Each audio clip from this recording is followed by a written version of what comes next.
Show me the flutes. That's what we're doing every time. All transitions are flutes. In were flutes, out were flutes. Potty break were flutes. So you were just Advertisements are flutes. Advertisement. Wait, one more time. Oh, I have another one. This one's actually labeled. And maybe you turn on your sound for a moment. This one's my SpongeBob version. Play into the SpongeBob.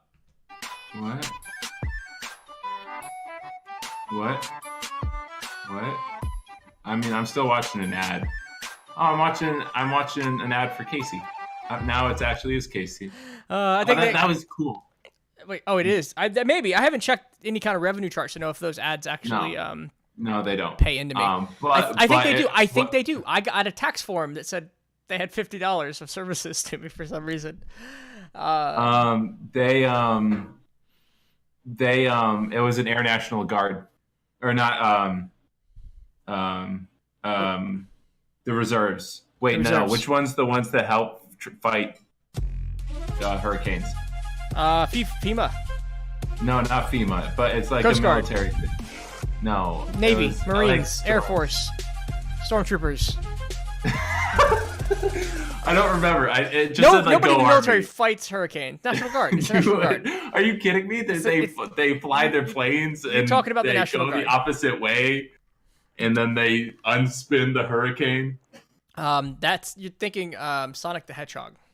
Oh, okay. But no, it was like an Army logo, and then it cuts to you, and you're wearing an Army shirt, and it was just like. It'd have been great if I was wearing an Army shirt.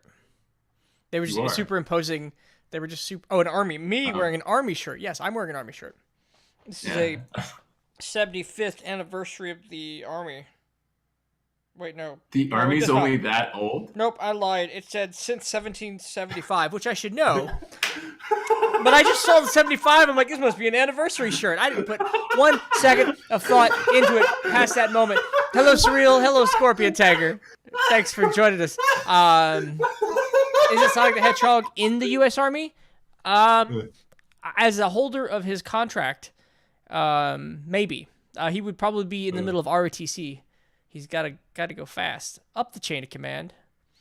You do that in ROTC, ladies and gentlemen. So, I'm talking about ROTC. I'm going to talk about ROTC. And I'm going to talk about United States Army Cadet Command. There's something they're doing. So I work in a place. Part of my job is taking taskings or jobs or missions or whatever you want to call it. They come down from higher, and then I take them for our organization, for the school. I get them and I dissect them and I hand them out. I either get them done or I hand them out to somebody else to do with, and I report success. Generally, that's what we do. A lot of times that requires me to send up data, certifications, things like that. So today, I get something called U.S. Army Cadet Command's March Madness Social Media Competition. What is that? I mean, Cadet Command, March Madness Social Media Competition. And March Madness is in quotations. What does that sound like to you? So you have the best schools programs, ROTC programs, and they battle it out, and people vote for their favorite ROTC program, and the winner wins. You know, you're not as horribly far off as I thought you might be. So, the March Madness part has two things to do with this. One, there's a March Madness style tournament. Two, it happens during March Madness. All right? Although instead of battling it out, what they're doing is they're asking for 16 YouTube videos that promote. They're asking me to produce YouTube video promoting ROTC. And for every like the video gets, it's worth a point. For every comment it gets, it's worth 3 points. And week to week, in 24-hour periods, they're going to do these brackets. These, like, this video versus this video. And the winner goes to the next round until at the very end, there's one YouTube winner for U.S. Army Cadet Command. And the prize is this. The prize is the Commanding Journal of Cadet Command will mention you in a speech.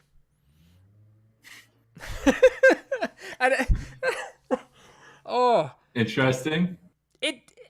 I mean, it could produce some fantastic videos. It could produce some viral shit, or it could flounder. It definitely has this like army attempt at reaching out to the greater crowd, and on some levels, I get it.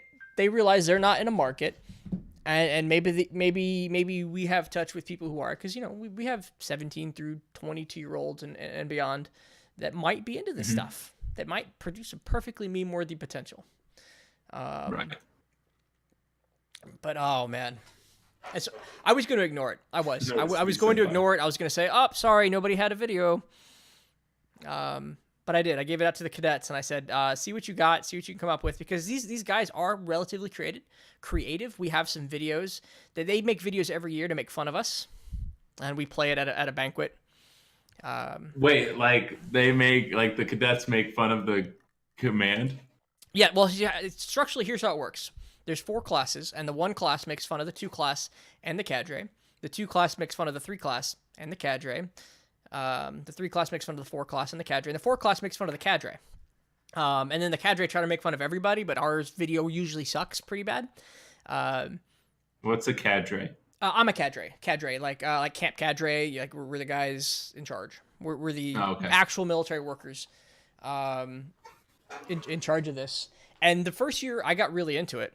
I brought in the computer, the webcam. I got the green screen going. I got all my lights going, and we did this like really fake, like this really good like newscast. And the whole concept was great. The graphics were great. The audio was okay because I hadn't figured out audio yet. But the jokes were flat. They were dumb. They were absolutely it was just us making fools of ourselves. We thought it was great. We thought we had made the greatest thing ever. And then when it played, the whole thing was just kind of like groans and pity laughs. So we stay away from those videos for the most part. But one class came up and they did a whole like Pokemon Go skit where they were just fucking calling each other pieces of shit and throwing Pokeballs at them. Like, oh, that's a Smit. Nobody wants that shitty Pokemon, and moving away. Like, whoa. All right, you guys are... I'm on a small rant. Needless to say... We got 5 more minutes. It's fine. We do. We have 5 minutes of shitting on things. So hello to Surreal, Scorpion Taker. Oh, what? Go on. I'm saying hello to people. Wait, what is this? What? Oh, are you still watching? He's still watching the pylon. Wait. I'm listening. Wait. I'm on the edge of my seat. There's a pizza challenge that's going on. Are you saying that there's another pizza-related StarCraft event trying to move in on our pizza territory? Yes. For those who don't know, we have a pizza tournament that we've been running now. Well, I mean, it's been running for more than a year. But it's gained some notoriety in the StarCraft community. And some significant notoriety. And it sounds like there is another person trying to move in on our pizza domain. This is big. This is big news. I like it surreal there with the Maynard emoji. All right, so you got like 10 seconds to figure this out and tell us what's going on. We're good. I screen grabbed what I needed. Okay. And we're good. You can look at it later? Yeah. Okay. I'm gonna hit. So this is what he must I'm gonna have hit. been talking about. I'm gonna hit the dick kicking mute button. 1 second. He keeps kicking me in the dick. Why? Why does he keep kicking me in the dick? Sorry, I love that, and I've been pressing that for my own personal enjoyment. I can't hear a gosh darn thing. All right, you know what? I'm gonna turn it up. Give me a second. We're gonna turn up the Vegeta kicking me in the dick sound. But I'm not even sure if I could hear it at all. That's fine. Ever. Here we go. Let's do it again. He keeps kicking me in the dick. Why? Why does he keep kicking me in the dick? You heard that if you were listening to my stream. I know you did. I watched the meter go. I'm not talking to you. I'm talking to my audience. I'm engaging the 4 people in this chat right now. I am the audience. Tom, you're on the show. I am the alpha and the omega. Oh my gosh. You are the alpha and the omega of my heart, Tom. Thank you for everything you bring to me and my own. Ladies and gentlemen, with that, and I think I've teetered out of my rant that started in a direction. We have 3 more minutes. Okay? Then fucking what do we? Okay, let's talk about my day. Let's talk about my day. So, okay, I got 2 snow days, Monday, Tuesday. What? I got 2 snow days in a row. I was off Monday, Tuesday. It was super shitty. The school closed down. I didn't go to work, and I sat at home on this chair, in this seat for 2 days, and I thought to myself, I have access to some of my work. Maybe I should do it. Maybe I should start answering some of these emails that are coming in. But I said, no, I'm at home. I separate work and home pretty well. And then I went to work today. And I think my pulse was elevated like a light jog all day with the amount of running back and forth and furiously answering emails and taking phone calls. And when I think I'm getting away, there's a teleconference I got to answer. People are coming in my office left and right, and they're like, hey, sir, you got that email I sent you? I'm like, not fucking yet. I'm sorry. What is it you need? I mean, I don't mean to yell at you, but what? And it was I don't mean to yell at you, but what? But what? And that's essentially the whole day. I have a memory of a goldfish, and even if I try to remember something I care about deeply, I find it hard. And I do care about my students. They're great, and I'm doing my best to develop them. But I don't remember that email you sent me 4 days ago, and it's very important to you. I'm gonna get myself in trouble if I don't shut up. But it's not important to me. Got it. Flutes are going again. I'm just gonna. No, really. Moral of the story is it was just a frantic day, and I didn't stop moving. I measure the success of my day by how little I surf the internet. And today was a 10-minute internet day. It was a 10-minute internet day. If I go, like, sometimes our security systems block Google, and you get to surf the internet. Yes. Like, if I don't go to the specific Google website that it has locked in there, yeah, it goes, you're not allowed on Google. Tom, the difference between you and me is I'm in charge. Oh, fuck off! I'm in charge of my own self. No. I work on the school internet, and the school. I mean, I've never run into a page I wasn't allowed to go to because I'm on the same internet I think the students are on, except I have elevated permissions. So you could watch porn. I've never tried, ever, because whether or not I can is not worth. Like, finding out whether or not I can is not worth the impact of if I can't, then I get flagged.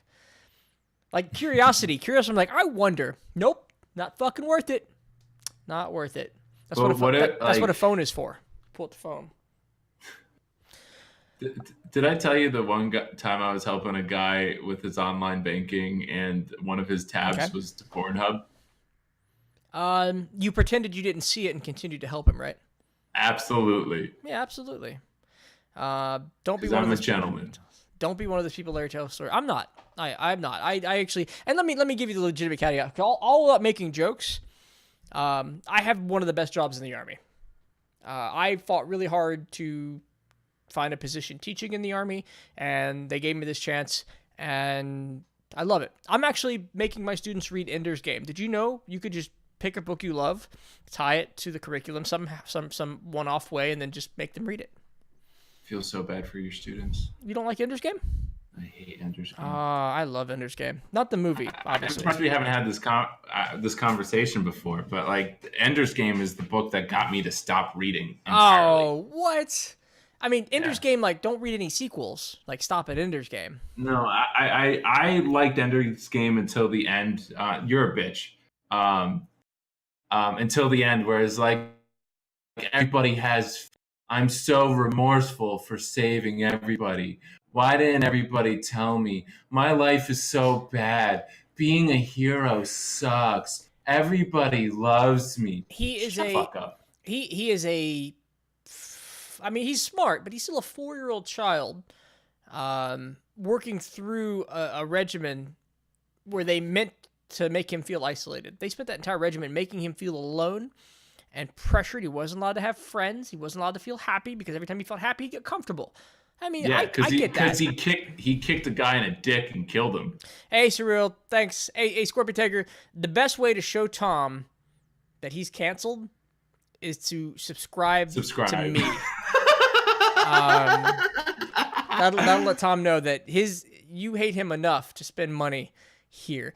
Or Twitch Prime sub, but I'm not going to get into that. That's a horrible meme. We're going to get right into the episode after we've exceeded our 15 minutes. Over. We've exceeded our 15-minute bullshitting session. Tom, we could just have a stream where we just chatting. Me and you just chatting about things over and over. Time. I'm not Tom. Yes. Oh, sorry. That's what we're already doing. We do it all the time. We do it all the time. All the fucking time. Albino Squirrels with the Twitch Prime sub! Hey, cheers, Selling mate. out works. I will sell out. I will sell out occasionally, just for the joy. Is this what pity sex feels like? This is what Ninja feels like when he's victorious. Oh man! Cheers, dude. Albino squirrels. All right, so we are actually here for a purpose. Yes, we are. We are here for a purpose. We are. We got some exciting stuff today. We are. We do. I do. Don't you? Absolutely. We're here to do Delving in Deep, episode 10. We've done this 10 weeks. I swear to God, I hope it's episode 10. Where, oh shit.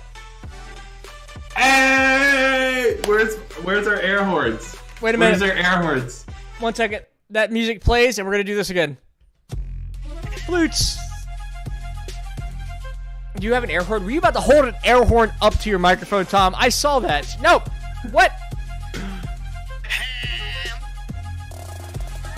Scorpion Tankard, thank you. And you have shown your hatred for Tom. Tom has been canceled. Bye. Bye. Nice knowing everybody. All right. So what we're really on about today is episode 10 of Delving in Deep, where we're building up a Dungeons and Dragons world.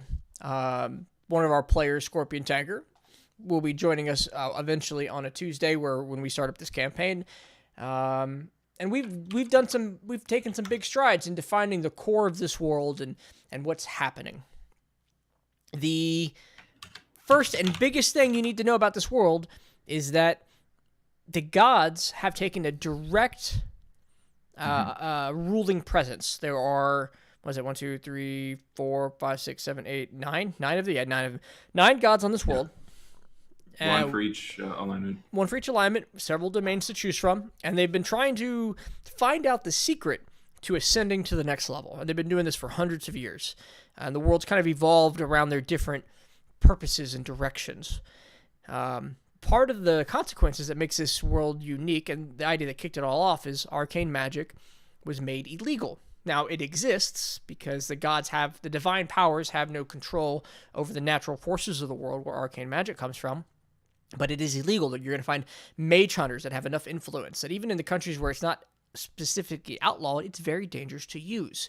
Not that players will be prevented from using it, but it'll be a consequence of their life that they have at one point. Imagine, Tom, you could seek out greater power, but then you had to live in East St. Louis to use it.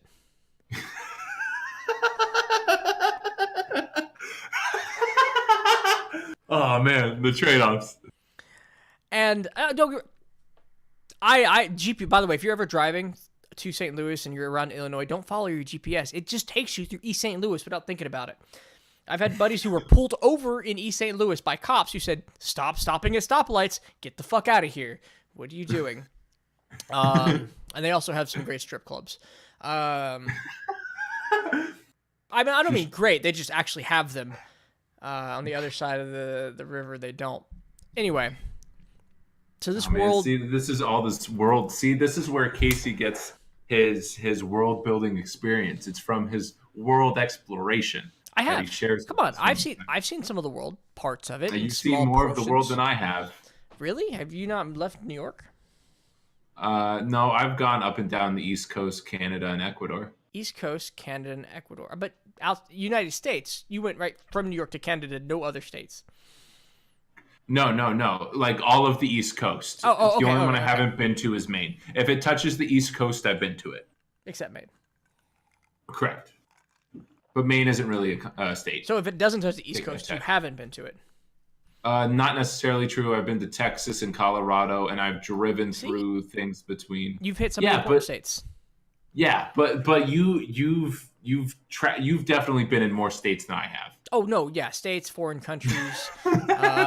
Everything, but my life is just better than yours, Tom. Yeah, but yeah, My life isn't better than yours. You're a homeowner now. He owns a yeah, home. you're not wrong. He dates somebody who owns a home. Let me correct myself. Burn! Wait, burn. It's all about I'm playing more soundboard. You can't hear it. Why are we doing this now? We're not a morning radio show. We're building Dungeons and Dragons World. I'm not even on the screen yet with the shit we have prepared for today, which is extensive. Absolutely extensive. There are 9 It's pictures. so extensive. 9 pictures here. Been in more states, countries. ... What you said there in the chat. It's all true. But I'm also a couple years older, and I was dumber. I was younger, and I was dumber for longer. Tom was not as dumb as I was. He met somebody fantastic. He's settling down sooner. He's got his life under control a lot sooner than me, and that just leads to less mistakes in life. Fun. And mistakes are Yeah. experience. Mistakes are experience, and mistakes are fun. They're great. But we're building a Dungeons and Dragons world sometime today. We're going to go over to that screen. We are absolutely going to go over to that screen. And So like, you'll see in the middle of the screen right now, I have the world map, and I have recently color changed and adjusted. color changed and adjusted. It does have all the right names in it. I have the races we're going to talk about today. And you can tell by their icons. Obviously, the top left is an elf. Next to that. These pictures are so on point. I mean, we'll get to my favorite. Like, they're all great. Every single one of these, you know what they are. Like, I'm going to take a moment. I'm going to lay back. And you tell me which one of these icons you don't understand lines up to a Dungeons and Dragons race, a playable race. Like, I'll be obvious. Like, the gnome on the far right. Hey, got a GG subscribe with the tier 1 sub. 11 months. We're getting a lot. By the way, that bear chokeslamming a bear. Me chokeslamming a bear was created by one of you viewers, and needless to say, you create something. I'm gonna make it like an emote. I'm gonna make it a video. But thank you, Goner. Okay, so okay. God, I'm getting ahead of myself. Goner says he doesn't understand the top right. So we have 8 races, and we have. You got it. It's Keebler Elf. Well, the middle right is elf. The middle right is gnome. The top left is elf. I've identified those. Goner says, "Fuck Wagon." Throws 100 bits. Thank you, buddy. Knocking Wagon out of the top slot. Now that being said, Wagon will find you and drop at least 100 bits. I'm enjoying the bit war. Tom dropped out of it long ago. Screw up. I just can't watch ads anymore. That's pretty much all Why can't you ads. watch ads? All right, here we go. It won't let me. Scorpion Okay, Tanker yeah. says elf, dwarf, human. Right, human. Top Yep. right is human. What is that? That's the bathroom sign, right? Orcs are not allowed in our bathrooms, obviously. Orc, halfling. A halfling was hard to find a good icon. That's actually Hobbit. Another 100 bits. I don't have income anymore, but I'll throw these biddies. Goner, I'm so sorry about your life today. I heard and it sucks. I'm trying to be cheerful on stream, but I feel your pain, brother. I will throw these exact 200 bits right back at you next time you go live. Halfling, gnome, Skyrim, and goblin. All right, so the Skyrim is the confusing part. Or you're just making a fantastic joke. Because you're right, that is just Skyrim. Goner on it again with the 50 bits. Fuck Wagon, but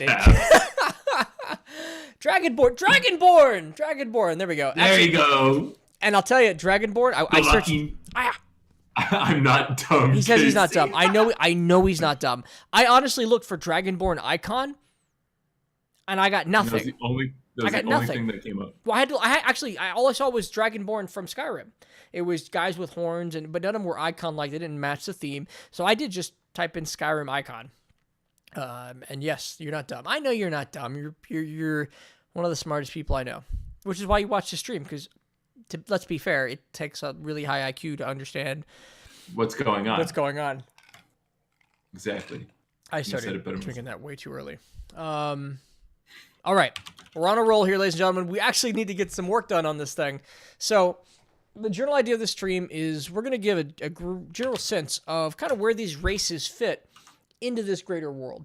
Now, we can say things big generic, right? Dwarves love mountains. Elves love forests. So let's start there. Are we drawing arrows? I wanted to have transparent icons, but I couldn't get them.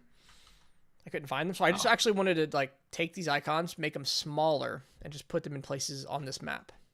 Okay. So I think we have. I'm just gonna put a lot of elf icons. No, don't paste them together. Oh gosh, 1 second. I gotta really work with Everything's this. going wrong. There's nothing going my way today. Why does my life suck so bad? I'm gonna copy more elf pictures. There we go. I want to move them in Sandalus' territory because to me, actually I can't. I have to copy them big, paste them big. Oh my gosh, you are so bad at this. You are not a useful. You're so useful, OneNote. Don't betray me. I'm gonna move elves. I need to move elves in Sandalus, multiple elven clans in Sandalus' territory, and I think that's just a good start on how things work. Right, elves, Sandalus, lots of forest here. This is what you need, Casey. Well, maybe if you can do it. I'm getting a whole bunch. Oh, see, the only problem is I can't pick them up. Maybe if I zoom in enough, I can pick them up. But every time I go to move them, every time I go to touch them, all they're trying to do is stretch them out. So my mouse is in the middle of this picture. It's in the middle of the picture, and I go to touch it, and it goes, "You're gonna stretch. I'm a really tall elf. I'm so tall." Why is this so hard? Oh my god. It should be Hey fun. everybody, Welcome to the stream where we figure out how to use basic Windows products. And here's the thing, I tell you, they were transparent when I copied them. Some of them were, and they just decided not to give me a white background. They decided to give me the checkered background when I copied the image and pasted it. I was like, that's not transparent. Stop it, OneNote. So this is why we're here. This is why we're here with white, and it's fine. It works. It gets the point across because we'll up production one day when we publish our just book. cut and paste. No, don't do that. Don't do that. Oh gosh, what are you doing? Don't do that. Okay. You actually can't copy and paste these for me because as soon as you do, it has that little green background. What is going on? Tom, what happened? Control Z. There, okay. We're okay. We're okay, guys. We're okay. We're okay. All right, I have it. I have control of the elves. I'm gonna put elves in the lawful good area. I'm gonna put elves in Sandalus' territory. I'm gonna put elves in Chromalo territory. Why are you saying it? It's Krolome. Chrome. No, it's Krolome. So we're doing them so we have more density and less density. I think so. I'm putting. So Sandalus is the most dense. I think I actually need to put more in Sandalus' territory. 3 icons to represent maybe 3 individual tribes. I think we're going in the right direction here. I like that you've made some of these for me. I just gotta make them a little bigger before I shrink them. And I think Loros probably has some lush forest for us to deal with. Actually, let's get an offer name.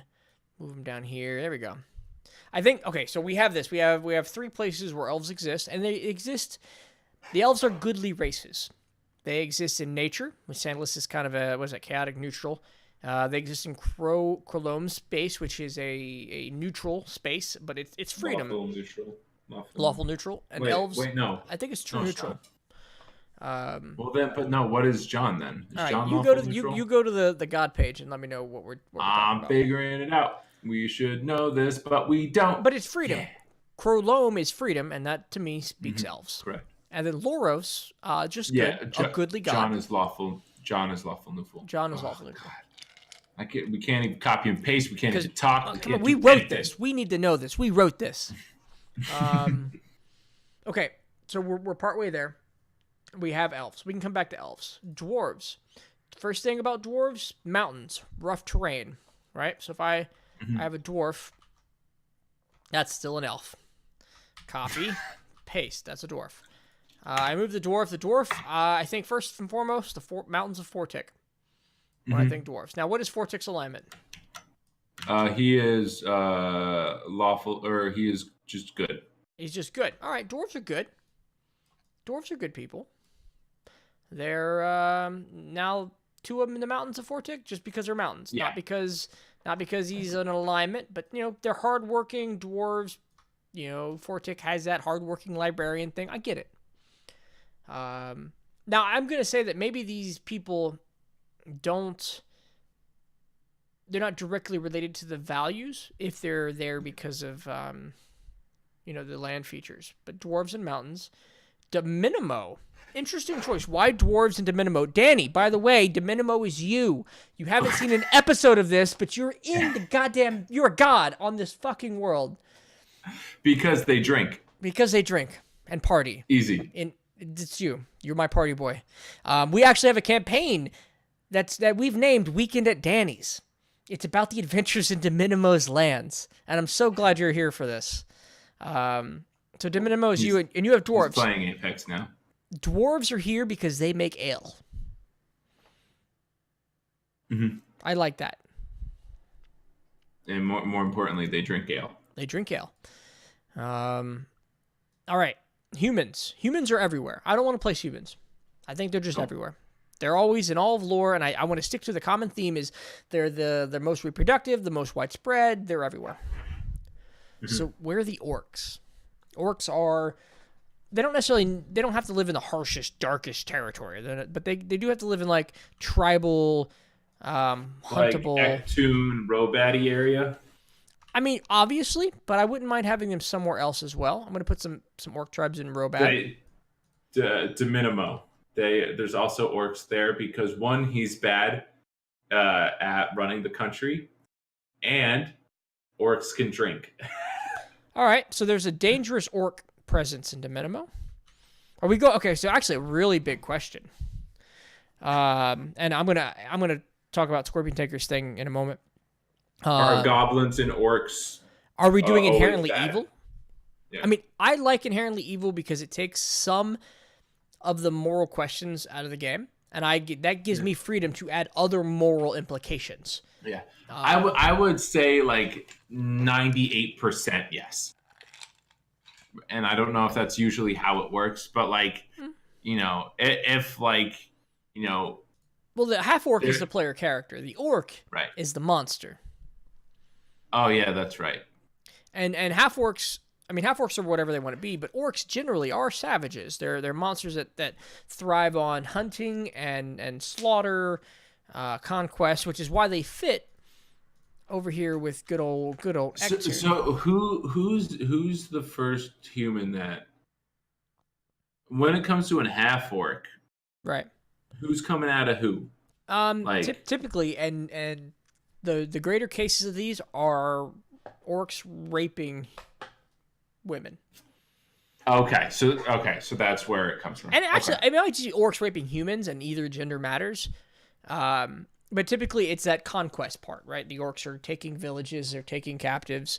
A lot of times, that's the standard. Now, we could easily write, or you could have a character that is just like we have Drow, Dritz Duerden, right? The Drow with the heart of gold. A primarily evil race, a Drow, a hero comes out of it that's different. You could have a love match between an orc and a human. It's just not a common theme. I'm going to put a couple more orcs over here in Ectern's territory. I think this is orc land. I think they wage war He naturally, like, there's going to be humans here. Humans are probably still the most populous, but Ectoon's gotta love him an orc. He's gotta love that war, that savagery, that conquest that comes with him. Maybe even on the borders. Like, he pushes the tribes out to the borders so they help control some of his territory. So we have a couple major tribes and maybe a capital. Yeah, but the capital has some orcs. Oh, don't put it. Gotta make sure we size these things well. There we go. Okay. Orc and Ectoon's easy. Orc and Deminimo's easy. Do we want to have any unusual orc placements? Oh, right. We said Scorpion Tiger. Scorpion Tiger said usually orcs are in places they can fight dwarves. Orcs and dwarves in a lot of lore are natural enemies. Orcs and elves in others, depending on the lore. There was one race and they became split into orcs and elves. In other lore, orcs and dwarves fight. Just orcs fight, right? Orcs fight. To minimum, space is a place where orcs and dwarves fight, but that's not the natural reason they're there. Inlo could have some orcs. Yeah. Maybe he keeps them around because they're never going to break into his master dungeon. But they... they don't care. Right. But they're also make the area around him more deadly. Maybe they have a bigger presence there than normal, and the dwarves are there, and that's a common battle. All right. Halflings. A couple of these are easy for me. Halflings. I think hobbits. I think Kender. If you've ever explored Kender. Nope. Kender is a Dragonlance race that is chaotic good. They have a curiosity on such a high level that they will steal from you, and not realize it's a bad thing. Like, oh, hey, you dropped this, and they'll hand you back your watch that you were wearing a moment ago.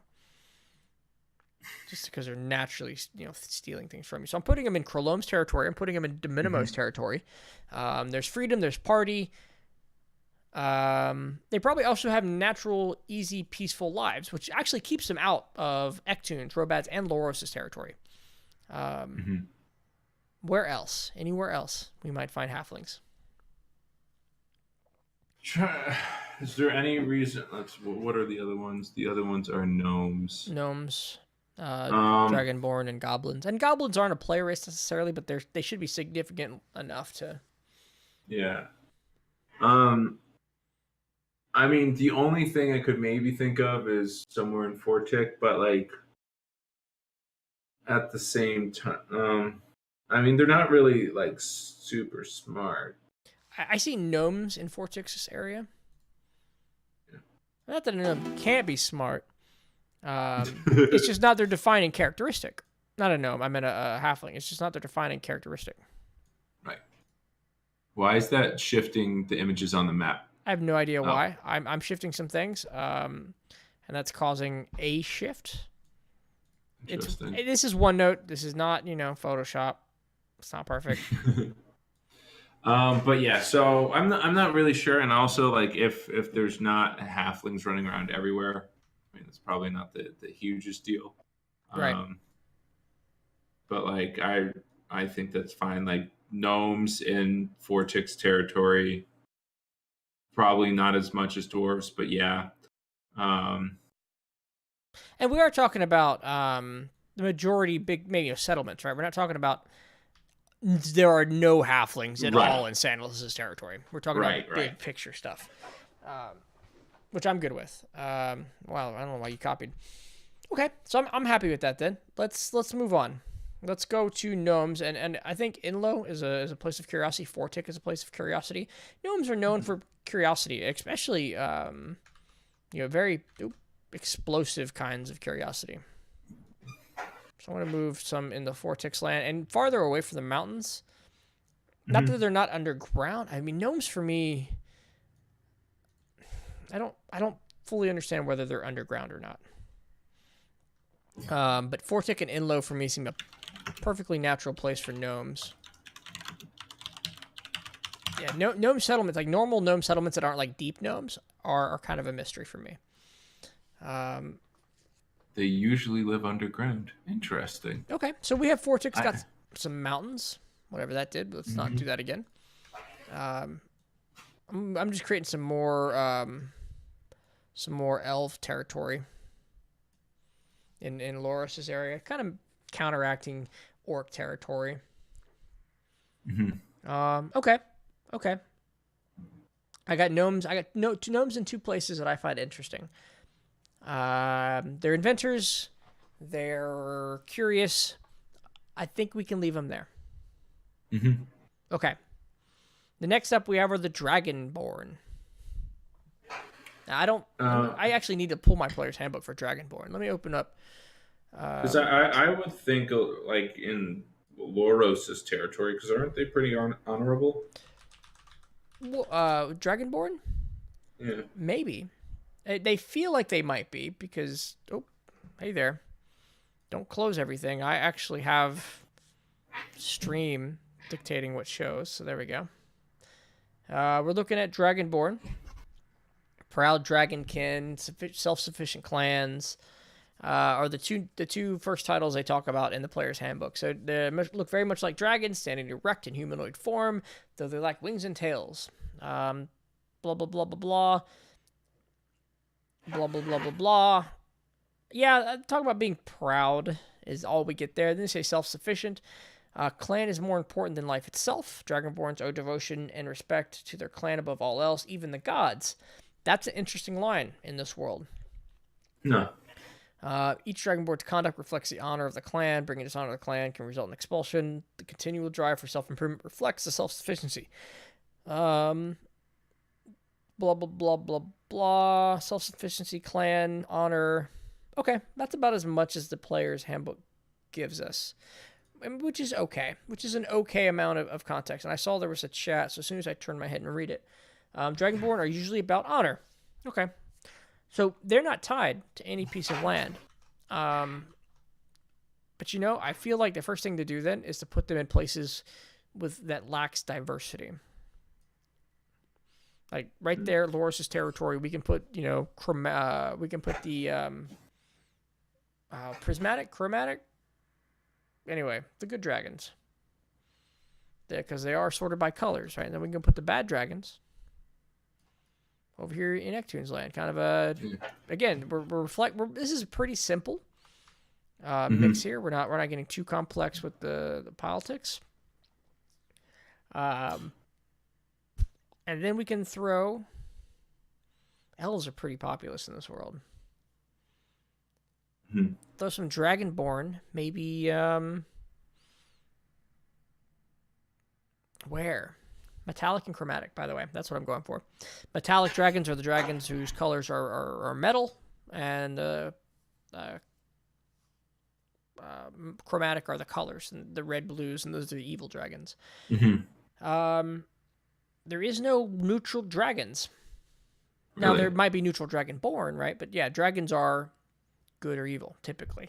That's their natural alignments. Obviously, there's the rare exceptions, but in the world where we're not edging too much on right, we're sticking with tropes. Tropes are easy because if I present a player with a red dragon, they know something. Right. That's one of the rules that the guy, one of the big guys in Magic the Gathering was talking about. Oh yeah. He was talking about his I forget the exact name of the card, but it was essentially a Trojan horse, except it was called like an Akroan horse. And during play testing, everybody loved the card when in their first group, and then they decided to change things up a bit and be a little bit original, and they changed it to a cat. So it was the Akroan cat, and then nobody understood what was going on, even though the text of the card was the exact same thing. Because it was not a Trojan horse joke; it was a Trojan cat joke.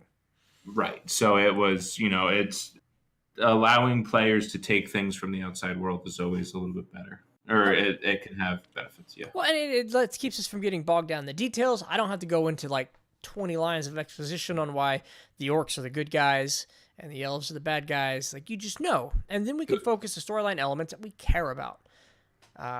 And I find that useful. It may be boring and dull, and that's why I stand by. I stand by Uh-oh. party starting in a tavern. No. We don't have to do it, but I stand by it as a useful introduction tool. Mhm. It lets characters flesh out role playing. Lets them, what do they like in a relaxed environment, or choose whether they're relaxed at all. It's a familiar territory, so they can focus on other things. Otherwise, I throw them in the middle of a battle. Like, you start this at the front of a war. Like, okay. That'd be, oh man, I'd be like, what? No. But so one of the things I want to talk about is, like, to me, the one thing that doesn't really make sense is if, like, when it comes to these states, these countries, and being culturally pretty much, the commonality being like the gods. Like, to me, when it comes to Loros, and if, like, and I know what the book says about Dragonborn, but, like, to me, it doesn't make any sense in Loros's, sort of path that there's just a neutral Dragonborn settlement in their country that they don't either try to convert or murder. Okay. And like, even like something with Krolone, which is a little bit more neutral, like, I mean, I would say that, a majority, if not like a hefty majority, are, involved in some way. Now, it may sort of be, nowadays where people go, yeah, I'm Christian because, my parents were. But, like, at least there's some sort of attachment. It's, you don't go your daily life without having, at least a little bit of, whether it's, seeing, religious symbols on a signpost as you walk to work. But, So one of the questions then is, do we move, option one, move the Dragonborn to a place where they make more sense. Mm-hmm. 2, play out what would happen if a Dragonborn settlement had gained some growth there, right? Does Loros allow their existence? Do the Dragonborns convert? Has that relationship? Do we develop that relationship, or just move them? No, I mean, I would say develop a relationship, but, like, Okay. I don't like, as much as sticking to the tropes, it helps, but also I don't think we need to have it basically give us, like, completely rigid concepts. I like the idea here that the Dragonborn for Ectune and Loros might actually participate, because this is a world with gods. When this book, when the player's handbook says, and I'll read it one more time. Get away from names. To any Dragonborn, a clan is more important than life itself. Dragonborn own their devotion and respect to their clan above all else, even the gods. This world is not just the normal world where the gods are in the heaven. The gods are here. So their clan might just be the clan of Loros, the clan of Ectune. Mm-hmm. They have a physical, demanding presence. So maybe this is Loros' Dragonborn. Mm-hmm. I think that makes sense a bit. Like their clan, like, it's their clan. It holds the same thing. Yeah. Okay. Honestly, like, I'm not a religious person. I'm not a religious person. But if, like, Jesus Christ walked in the door and was like, take the power of God, take the power of, like, holy beams, and I'm like, I could make holy beams, I'd be an instant convert.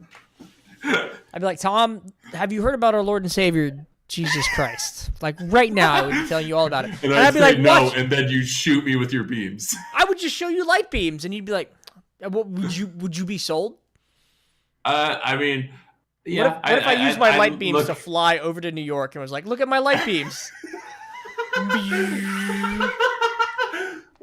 Scorpion like, Taker all of a says the sudden, same. I see, like, searchlights, like, on my windows. It's like, come out with your hands up. I can not only Kamehameha, but I can, like, propel myself to New York in moments with the Kamehameha wave. I'm like, God gave this to me, and you're like, really? I'm like, go ahead and pray really hard. Watch, and Jesus shows up. He's like, Tom, my second disciple. Yeah, no, religion would be really easy if God could just show up and grant you power. It'd be really easy. But instead, we have what we have. Yeah. Another philosophical discussion. Oh man. So the greater. And I would details. say, Go ahead. when it comes to goblins, just to sort of get back, I would say goblins are kind of like humans, where they're like everywhere and nowhere. Like there may be bigger concentrations than like Robad, but like I was gonna say Robad. I was gonna say one concentration in Robad, because Robad, is trying to conquer, and the goblins just aren't working. Because Robad is our down on his luck conqueror. He wants power, and he's like, goblins bow to me, and they do, but they're fucking worthless, man. A light beating takes them out. But yeah, they definitely, they're like, it wouldn't even like, in Loris's territory, I'm sure they poke in there and, they're like in a cluster of trees off a beaten path. Sure. And like, but it's, there's no like civilization, but they hang out because, I mean tribal. They're tribal. They're huts. They're Rakdos. Yeah, they're Rakdos. Yeah. This is they're red Robad. Robad the Rakdos. Red black. Excuse you. Rakdos. What was I thinking? Gruul. I was thinking red green. Yeah.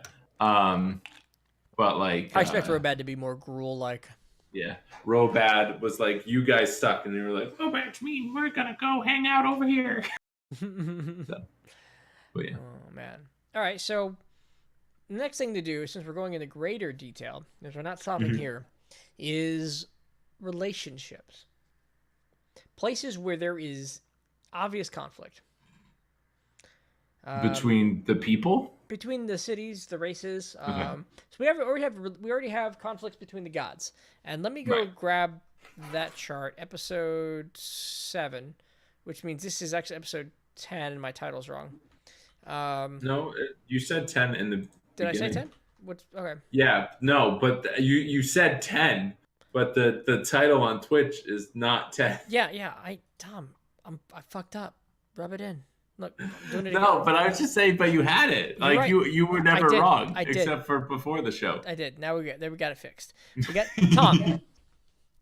He keeps kicking me in the dick. Why?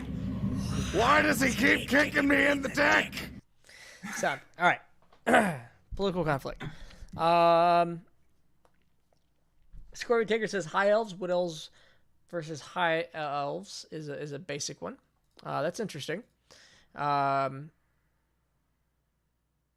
could see some inter-territory conflict between some of these places. In Santalis' territory, I can see. I would say Santalis is wood elves. That's easy, right? Loris is high elves. That's easy. And I could see some tension. Maybe not murderous intent, but I would not be adverse to drawing a yellow line between that. So let's go with yellow. Let's go ahead and just draw a back and forth yellow line between these. And that yellow is not very visible. So let's try orange. Draw another line. That's not a line. Let's just delete some things. Draw the line. Make it orange. Good orange line. And that'll just represent all the elves in those territories. I think some red lines. And I'm going to go down. Red lines, I think, support these direct conflicts. So we have Robad. So we have Loris and Ektun. I think that's easy. Mm-hmm. Right, these are political entities that are going to align with their creator, and these are the people fighting the war. And these lines don't necessarily mean that only these two tribes of orcs, but we're just drawing general tribes. There's probably more hatred among Dragonborn, other Dragonborn, and orcs to elves. So there's something to pull from there. We're going to get some. Let's see what else we have on here. Inlo is kind of nothing, but I think even if there's not political conflict, we draw lines between the dwarves and the orcs in the mountains. Mm-hmm. Easy. Very easy. I don't think we draw any lines into Minimo's territory. The only lines would be some are out drinking others and they're pissed off. So then it's a vicious cycle. A vicious cycle of drinking. Yeah. It's not that there's love. Like there might be bar fights, but these aren't racial tensions. Okay. No. All right. No. I'm gonna draw a circle. Just a fucking red circle around Robad's territory. This red circle represents anger and hostilities with everyone around them, but nobody takes them seriously enough to push back. This is outward pressure. Again, we're building Robad to be this like tiny god conqueror. His people have the same power, and the orcs and the other orcs, they're fighting, right? Orcs on orc fights, but just Ektun dominates them so much that they're just a joke. And so we can actually do that same thought here with the orange circle into Minimo's territory. Yeah. Yep.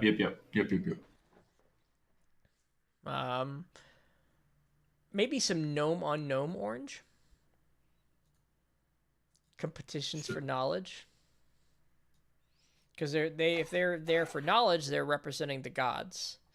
And if they're representing the gods, Inlo and Fortic are at some level of odds. Krolome seems happy with the world. If we go back to our chart, Krolome had no tensions. There were black lines between Ektun, Inlo, Robad, and Loros, and if I remember, it's because of the prohibition, arcane magic prohibition. John and Dominimo. John does not like Dominimo, but John's not on here. He does not own territory in which people exist. Dominimo and Sanilis are fine, which means what to our storyline here? Like Dominimo likes Sanilis. Because we were talking about like how he uses them. He goes like big game hunting. Dominimo, okay. Yeah. I don't want to draw a line between the races or the city race is in this one though. Yeah, no, I don't see a reason to. I mean, I think we pretty much have everything. Yeah. Inlo and Fortic actually had a positive relationship, so I would say the orange tensions for the gnome is more competitive. The only thing that I could maybe see is that I think there was some talk about the Krolome stopping the spread of the forest. Was it Krolome? It was Fortic, wasn't it? No, Krolome, like the I think maybe it was a little bit of both. I don't. We might have gone back and forth on Fortic, because I forget. There was something about it being like just too cold, in Fortic's area, and so like the forest naturally stopped. Whereas like in Krolome, there's like it's their land bridge, so they're like actively beating it back, which Fortic can be doing as well. So it's dwarf not like and elves tension. Yeah, but nobody's outright murdering. No, they're political line disputes essentially. Okay, what they kind of boil down to.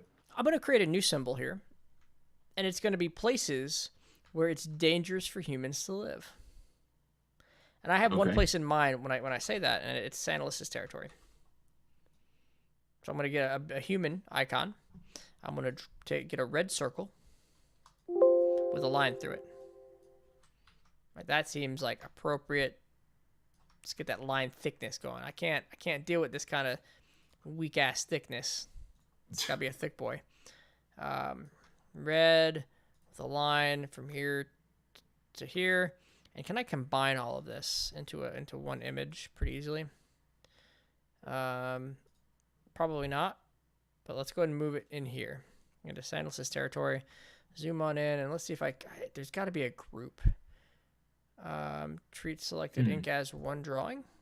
There we go. Nope.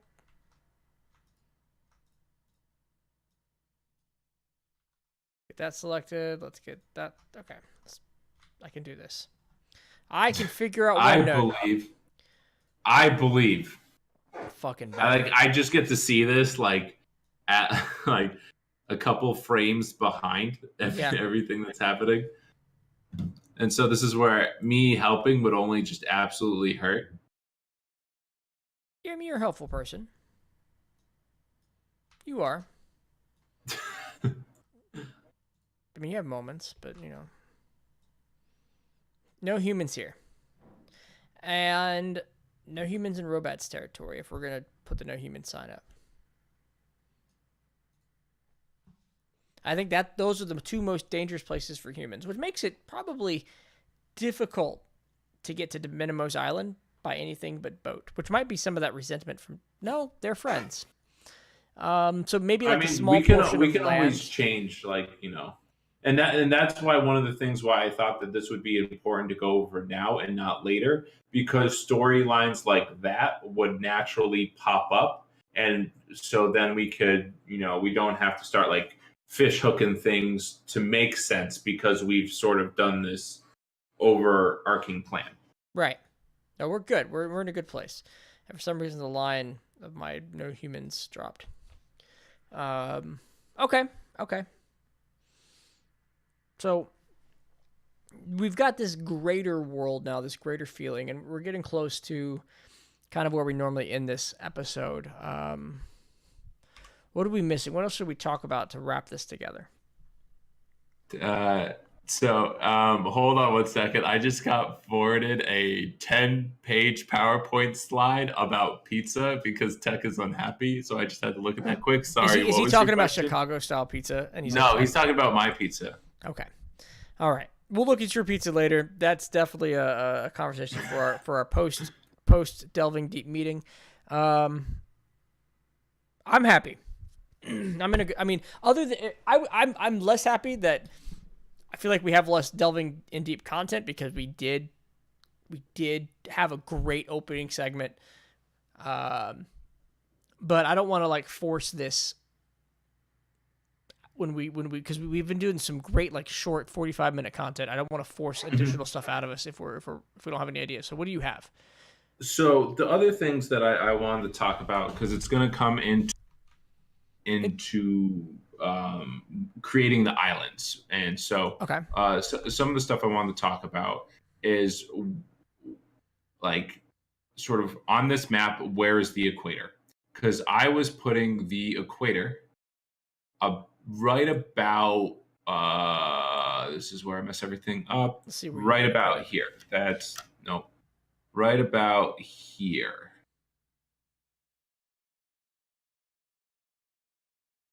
Right about there? Yeah. Okay, that's your equator. Yes.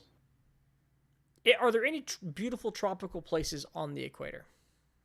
Brazil. Okay. Brazil, beautiful tropical? I mean, it's rainforesty. Okay. I can get behind that, but if I was to take your line and put it to where I would put it. Oh, that's not your line. I'm just gonna make a new line. New black line, I would put it there. Hold on. Wait for it. So, okay.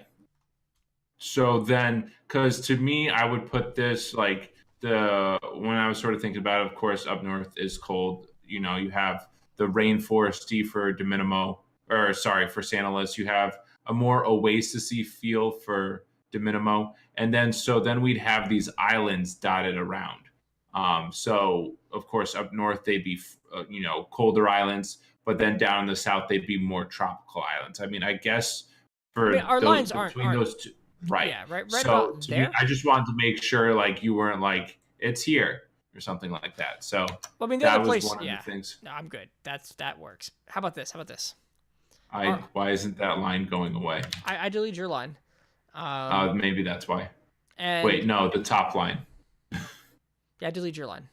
And I'm thinking the islands. When I'm thinking the islands. Oh, okay, whatever that is.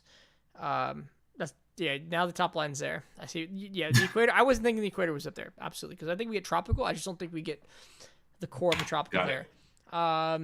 If we're talking about islands, my thoughts of the islands were kind of this. Oh, let me get the circles going. Kind of this God damn it! Every time I click a circle and then click off of it, it's like you didn't have a circle. That looks like a vampiric Pac-Man. Probably. I mean, I've never met a vampiric Pac-Man, but who's to say it doesn't exist? So I'm thinking like around, this area here.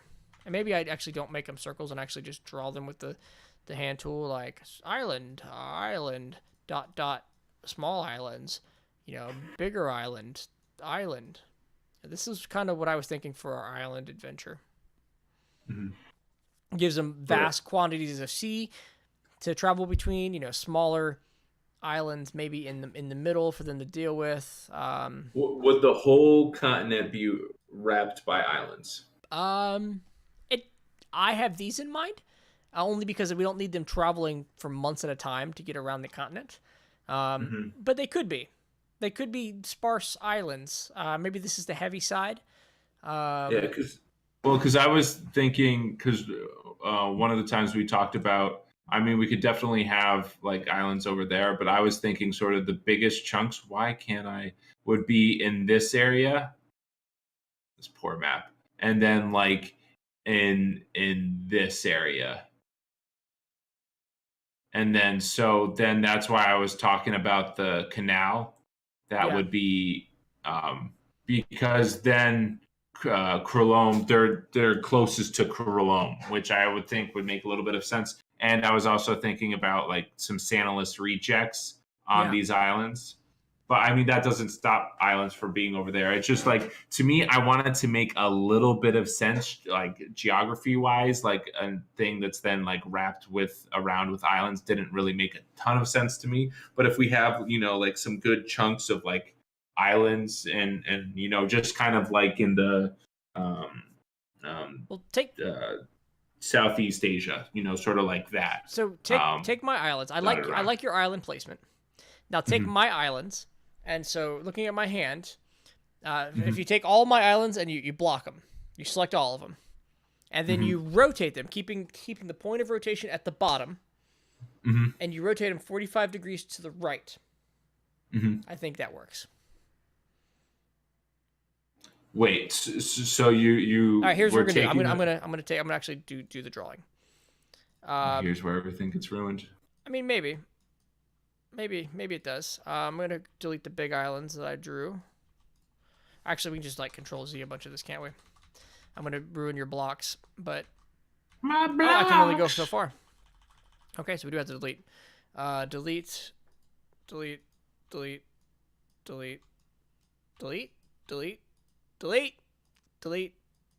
Come on, just delete, and delete.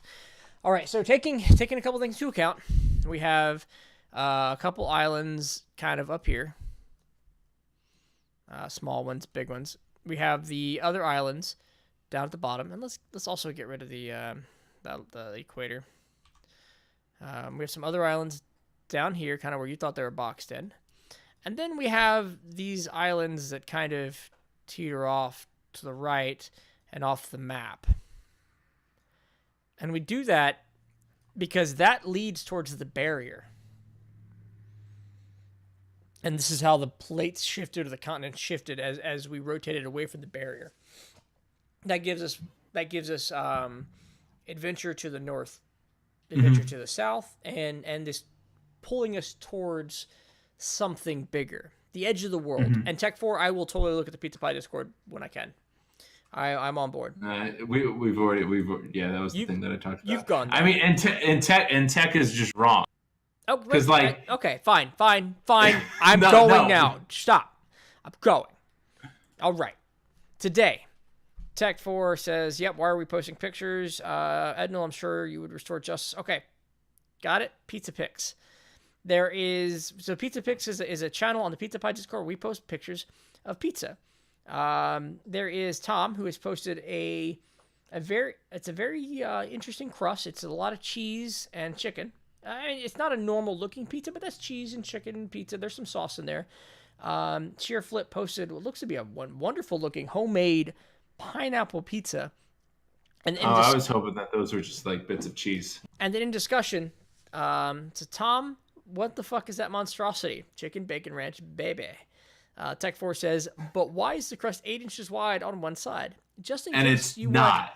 want thin crust and thick crust.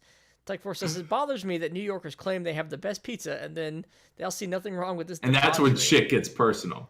Shazam says, you stick with your insert name of pizza company that won't sponsor us in the future, and I'll stick with the pizza made with love. Now, where did you get your pizza, Tom?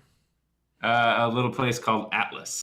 Okay, so this is a pizza place specifically meant to do pizza. Tech 4 Well, has they do a bunch of things, but Tech 4 has documented this in a Google presentation. I'm going to pull up and pull on the stream. And that was the 10-page. That was the 10-page slideshow I was talking about All right. earlier. So this is a slideshow, and I'm going to do my best to present this for you, Tech, as we get away. Ladies and gentlemen, I'm Uncommon, and I'm There's presenting still to you. other things I wanted to get over, but here we go. I'm presenting you the anatomy of a shitty pizza. You'll notice slide 1. We're going to use the example of Shazam Poof pie. Introduction. So on February 13th, 2019, Tom posted a picture on the Pizza Pie Discord of an unacceptable family server and unacceptable pizza, and it's an injustice. This is the pizza in question, and in the following slides, I'm going to explain to you why this is a shitty pizza. I'm trying to do Tech's presentation Tech. justice. Also, Tech, where did you get your pizza? I'll take questions at the end.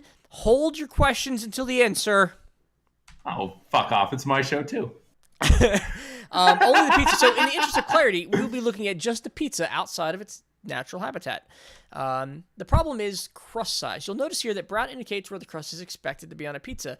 The translucent pink in this second picture illustrates the additional crust in this pizza slice. So 100% of the individuals polled agreed that the crust is the worst worst part of the pizza, unless it's stuffed crust or otherwise special. Which is Tech. But also, if you notice, the inner pink is exactly representational of where I took the picture. I will take questions at the end. Please hold all comments. That was not a question. That was a statement. So when there's extra crust, like in the specimen, it's just more of the worst part of the pizza and just less of the good stuff, which makes this like you've been undersold pizza. So problem B, the case of the missing cheese. Whoever decided to leave this area cheeseless. So you notice the green circle here outlines places where there are no cheese. If we zoom in really carefully here, there's lots of cheese in the rest of the area, the rest of this pizza. Minus the aforementioned crust. And this area here just seems to be a concentration of toppings, but no cheese. Cheeseless area deserves to be brought to a Bud Light's pit of misery. Problem C is it's uninspired cheese. So one of the best parts of pizza is got a great blend of cheeses. It's usually a 3-cheese blend, lots of mozzarella. But we look at here, we see a small amount of cheddar.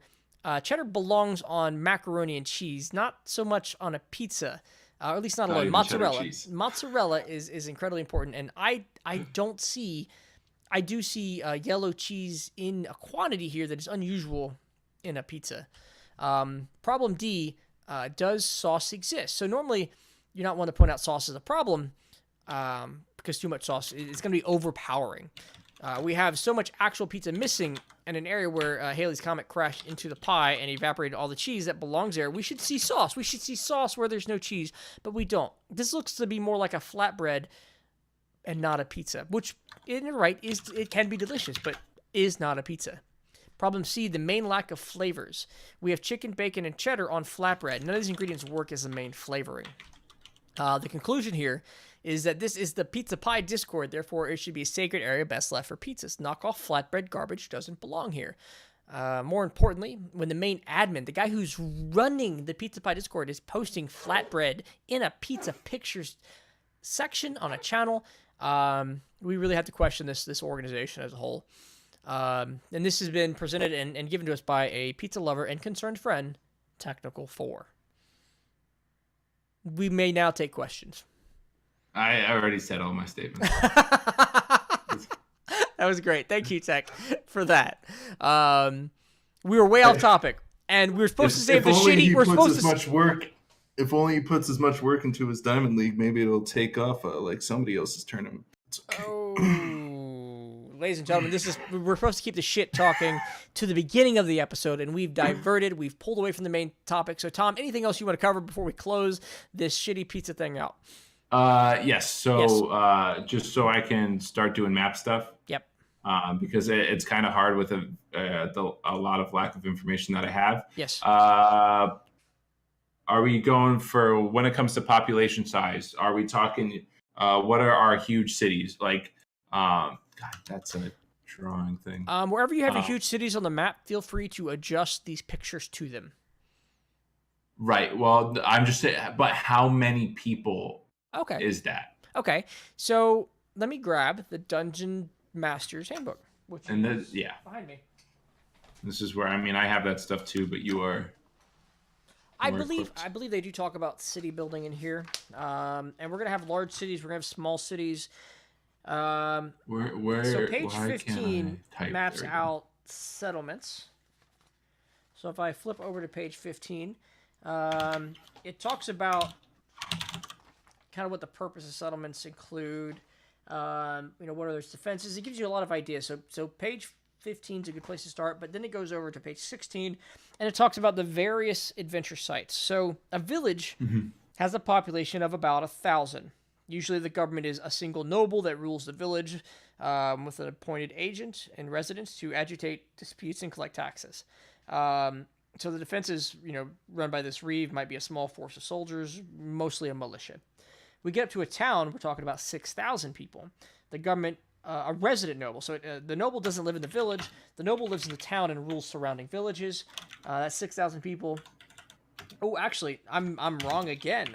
So the village is the reeve. The town is the lord, a lord mayor, not a resident. Okay, I am right. The noble lives in the resident, but he doesn't govern. He appoints a lord mayor to do it. So 1,000 to 6,000. A city is 25,000. So the biggest places on our map are going to have about 25,000 people. The medium places are going to have about 6,000, and the villages will have about 1,000. And they kind of outline how the government works. So at the city, in the city, the resident noble does preside with several other nobles sharing responsibility for surrounding areas and government functions. And then it's kind of going to be a web out from there. Okay.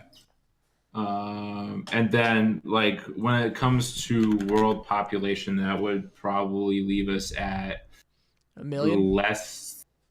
Yeah, I was going to say just shy of 1 million, but yeah. Sure. Yeah, you're not only going to count the big cities, because there's one to two big cities per area. There's going to be multiple towns and even more villages, and then just the goblins, the orcs, the elves, the small pockets of civilization. Right. So probably with all those, a little over 1 million. Yep. Okay. Yep. All right. Anything else before we close this episode out and call it an episode? Yeah. So what I'm going to do is I'll probably create some islands, and I'm saying this on the show. Sure. So you hold yourself to it, and we'll talk about those islands. Yep.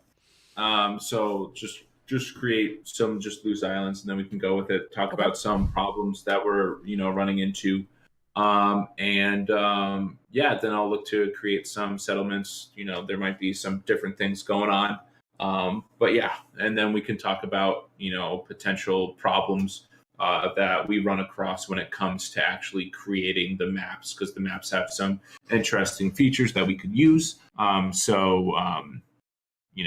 We'll see if we can maybe, lose 1% of what we want to do to gain, 50% of utility in the products that we're using.